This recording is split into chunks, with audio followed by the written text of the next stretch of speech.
After the massive roster of Smash Ultimate, fans have been bracing themselves for the inevitable next entry to potentially make some massive cuts. As much as a roster glutton as I am myself, it makes sense to expect the culling being around the corner. Reducing the cast frees up the design space a lot for the devs, and preparing for the most extreme downsizing can soften the blow if the actual cuts turn out to be less drastic.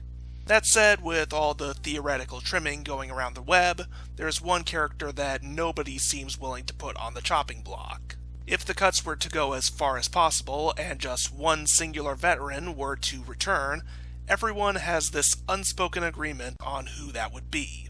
Well, I'm here today to challenge that truism and make the argument that the next Smash should cut Mario. Reason number 1. Absence makes the heart grow fonder. As the mascot for Nintendo, Mario is a shoo-in for so many of their games. He's such a constant presence that many eyes instinctively glaze over him whenever he's available. If you want people to really learn to appreciate him, you gotta give them some time apart. As is, his presence is just smothering to the point of antagonism. If we let him sit out just one game, it'll make every appearance afterward feel that much more special. It's a lot easier to appreciate having Mario in a game when you know there's even the smallest chance that he could be left out. Reason number 2.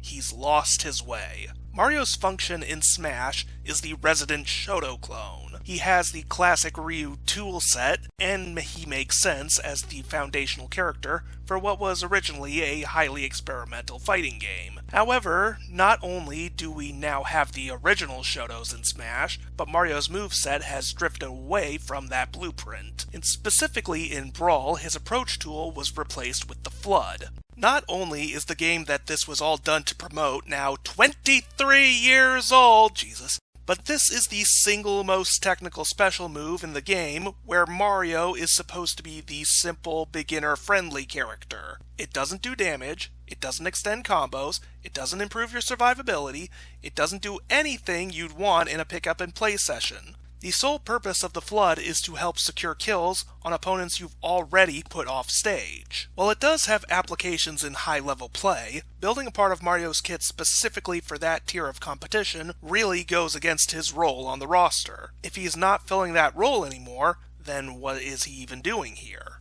Reason number 3. Addition by subtraction. It would be a risk to cut Mario, but it could also reap rewards. Honestly, how much does he actually bring to the roster? Well, we can't truly know until we try to go without him. Maybe we realize that he really is an essential inclusion, and that we should keep him around forever.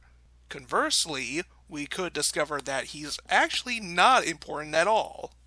It could be that Mario is truly just a wasted roster slot, and the work that goes into bringing him back every single time could be better spent elsewhere.